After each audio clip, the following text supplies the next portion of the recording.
Thank you, Chairman, and it's great to address my home county. So thank you for this opportunity. Charlie and I are going to tag team this because this bill, the stimulus bill that I think is should be at the top of our agenda today, was so vast and it covered so many items. We had to split it up, but we'll still just give you a summary today.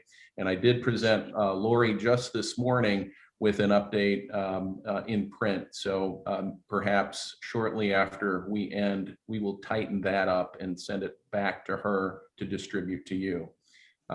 So first of all, congratulations. Through your persistence, I heard you loudly and clearly, and because of you directing me and other counties across the country, we finally are coming to a conclusion on this $1.9 trillion stimulus package, of which $350 billion is provided to states, counties, and municipalities. And if the chart that I have reviewed from one of the House committees is accurate, that tees up Kent County to receive $128.5 million. The good news there too is that it provides flexibility in spending, and it allows the county to spend until December 31st of 2024. So that should give you a lot of comfort. I know that you needed that flexibility, and again, because of Mr. Britt's direction, and of course, all of the commissioners and chairman, your direction, we pressed hard on that. I would ask you to consider when this is signed into law, to dropping a note to a few people that we've engaged on Capitol Hill, just as a thank you for this, if you're inclined. Chairman, we heard you loudly and clearly about behavioral health needs to be addressed in this package and others. I recall very clearly about your interest in having a mobile health unit to address mobile or behavioral health. With that, you'll be glad to know that there's significant funding, block grants for community mental health programs. That was at a $1.5 billion, a block grant for the prevention and treatment of substance abuse, another $1.5 billion, and other programs to address mental health and substance abuse services. There's also just shy of $500 million devoted to behavioral health clinics and so forth. That, in addition to some of the other things that you've probably read or heard about over the past couple of weeks, the $1,400 stimulus checks, $400 million for homeless programs, and then of course the $14 billion for vaccines. Charlie, with that, what did I miss that the commission committee would like to hear? Well, thanks, Steve. Yeah, there's a lot in that package. You've got $1.9 trillion, and of course, $350 billion of that goes directly to states, counties, and localities, and that's over 21% of the total funding. So there is a lot to go through in there. Not only it provides support services for things like mental health grants, it also provides a lot of services for firefighters, provides a lot of services for people who have been in the front lines of this effort to address the COVID emergency crisis, including more relief for emergency services. And just one other thing I wanted to mention, this bill also includes a lot of capital projects relating to helping people work, provide education and health monitoring. These include a lot of technology services and remote options that are part of this whole process of dealing with the public health emergency. So, but I would like to say that there are a number of different specific issues that are in the bill, and they have been broken down into their budget function, and each authorizing committee has come forward to put their priorities in the bill. And I think a lot of those specific priorities may be of interest to Kent County moving forward, and we can give you more details as we go through, and we're happy to answer any questions. Before we turn it over to questions about just this package, Chairman, I'd like to tell you where we are in the process. It just passed this.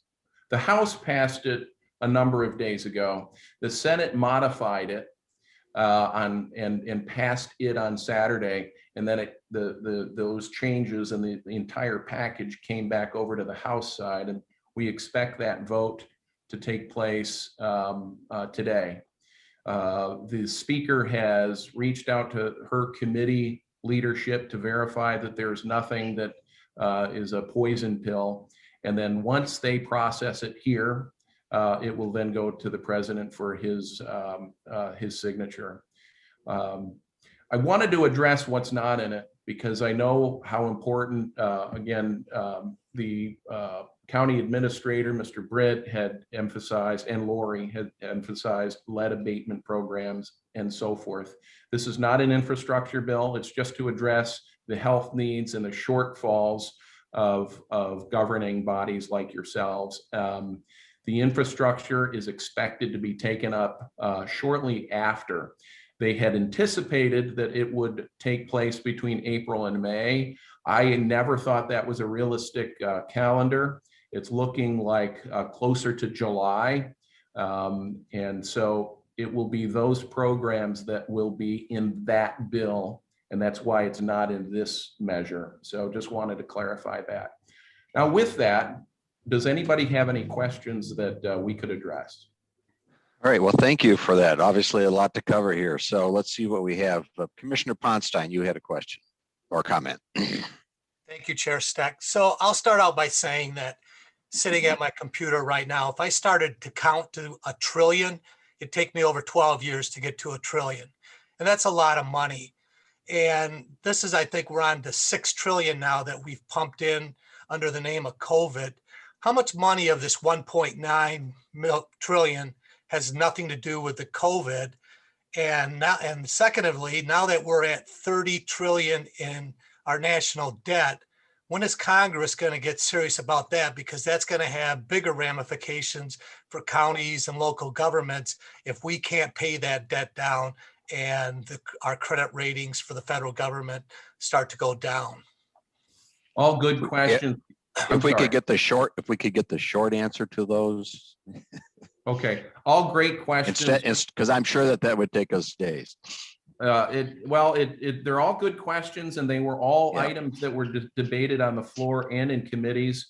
The House and Senate did believe that most, if not all, of the funding in these bills were directly related to COVID as a result of the economic downfall and so forth. It just depends on some of the scoring for sure. There were some, as I recall, a couple of comments on Capitol Hill saying this is not a perfect bill, but it's good. As far as that debt goes, you and I share the same concern. I think that concern is shared by many. And if in fact the trajectory holds, we will be at a debt ratio to GDP by 2050, and that's not sustainable. There was an argument, though, Commissioner, that if we didn't keep the economy going through federal support, that it would have taken us 5 times more to regrow organically. I'm not an economist. I'm just conveying to you the arguments on both sides, but debt is certainly a scary issue that will be haunting us, and it is our hope, everybody's hope, that the economy will grow once we're out of this crisis. So you had mentioned the infrastructure then. How many trillion are they planning to spend on that? I can't give you a figure, and I think that's one of the holdups. In the previous administration, they proposed 2 different versions, none of which were appealing to the Republicans or Democrats because they didn't have offsets other than privatizing many of the roads and highways and bridges, and that to even Republicans was a non-starter. I know that there's been some discussion about gas taxes and so forth, but that would not then address the growing number of electric vehicles. So they've got a task in front of them for sure, Commissioner. A lot of these things will play out, and I will report, and never hesitate to reach out to me as we go down this path. Steve, may I add just a thought? Please. The question is how much is, as to the question of how much is actually going to COVID relief or to the COVID itself, I would say specifically, if you're asking that, it's 75 million that are going to, 75 billion rather, to COVID vaccines and tracing and testing and all that. Another 7.6 billion are going to hire 100,000 health workers. But a lot of this package, and I mentioned before, 21.4% is going towards state and local governments, but a lot of the package will be going towards stimulus checks, and that has been pared down a bit. I think that's a disappointment to a lot of people as far as the $1,400 per person checks. And part of that is also going to unemployment insurance, guaranteeing that $300 will be part of the benefit until September. A lot of people wanted more than that. But that's a big chunk of it right there. So I would say that you're right. It is a big amount, and it's there is a debate right now about how much this will impact inflation going forward and how it will be paid for.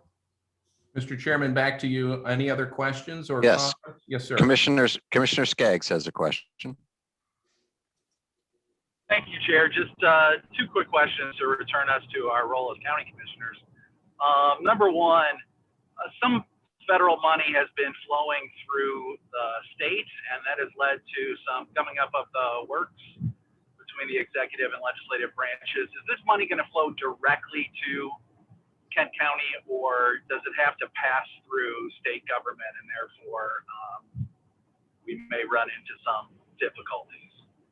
The 128.5 million is direct to the county. The other 5 billion through the state that's going to the state, there will obviously they will be in charge of that funding and how it's distributed. But that 128.5 is yours.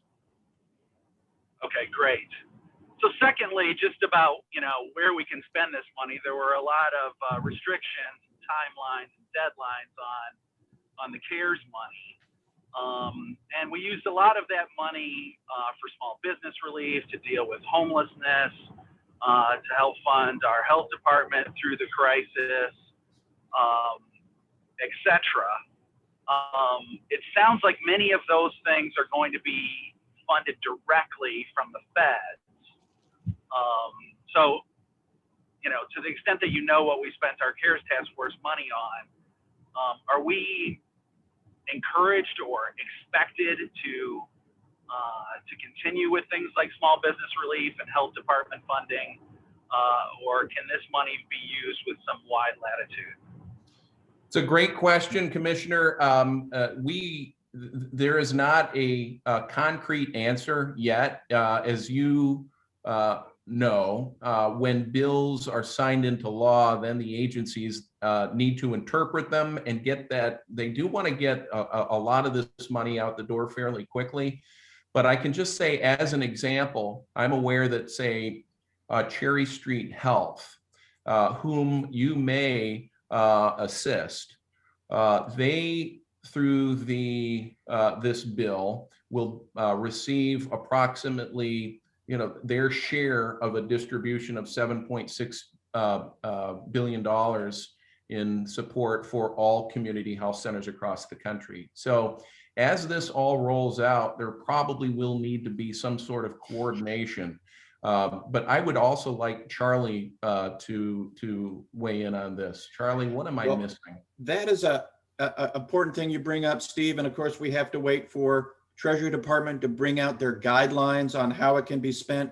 But a main provision of this bill is to make sure that there is much more flexibility and leeway in how the funds are going to be spent with respect to providing aid to small businesses, households, nonprofits, as well as industries such as tourism, travel, hospitality, hotels, as well as infrastructure investment. And that of course has to be built into the guidance that the Treasury Department brings out, but that is the top of the list as far as the new flexibility and the allowable use of funds, in addition to other investments like water, sewer, or broadband infrastructure, and a whole host of other areas where it will be allowed. So there's more on that we can talk about, but we'd be happy to follow up on that question. Yeah, wonderful. Thank you so much, gentlemen. I think, one of the problems with CARES is we kept getting delayed or contradictory statements from Treasury and, other federal institutions. And, so as you continue your work on our behalf, which is very much appreciated, if you could, on some level, let's get it right, but let's also not delay so much and get some clear guidance to us about what we can spend this money on. So thanks for your work on this, and thank you, Chair. All right, thank you, Commissioner. And I don't see any others right now, so maybe I'll just take the opportunity to drill down a little bit from Commissioner Skaggs' questions. Is the 128.5 your calculation based on an assessment of a formula, or is that set in stone? It's based on a formula that the House and Senate agreed to, and I obtained that figure through a chart that was produced by the Government Reform and Oversight Committee. It had a breakdown of every state, every county. Charlie, I'm not sure if you've got that handy. Let's just make sure that we get that back in the hands of Lori and Mr. Brett and the commission who asks. But I will say this: it's a good question. We saw it, but even seeing things doesn't mean that it's 100%. And to Commissioner Skaggs' point, I can't guarantee that things don't get gummed up. It's just when I was in the Marine Corps, it's that hurry up and wait kind of thing, and it's the bureaucracy, and they climb all over each other. I do want to warn everybody about that. Just as a citizen, it's been my perspective that things take time. Mr. Chairman, that figure though, if you can find that, Charlie, and get that to the chairman. And okay. I would add, just as a thought on that, Steve, is that you're looking at each state is allotted a different amount based on their level of unemployment. And I think the per capita amount that each resident of Michigan gets would be about $1,011. And what I understand is this formula that they use might have an impact for, bigger impact for states with a higher unemployment level. For example, New York is going to get more funding than the state of Florida, even though their population is slightly less than Florida because of the higher unemployment issues that they're experiencing in New York State. Okay. So just the other side of that, any projections as to when this money would be released, assuming that it is signed next day or so? Well, may I comment on that, Steve? Please, Charlie, yes. Well, it would be available immediately, and that's one of the things that that they're trying to build into this legislation, is that they want to expedite the funds to get out there, and it would be paid out in tranches. So you would be able to apply for the funds immediately, and the Treasury Department would have 60 days to disperse those funds, from my understanding of the legislation. So they are trying to expedite payments to local governments to be paid out again in 2 tranches. When those tranches will happen, I think it depends on a number of factors, but that's something where we can definitely follow up with you, more information on that. Okay. Well, I'm sure there'll be a lot more information and details emanating out of Washington over the next few weeks. But so good. Any other questions? If not, thank you so much, Steve and Charlie, for your ability to assess a huge volume of data in a short period of time and to give us an update on where we're heading with that. So Look forward to hearing some of these detailed responses back, and we'll disseminate that information when we get it. So thank you so much. Thank you, Chairman. Thank you, everybody. It's a privilege and a pleasure.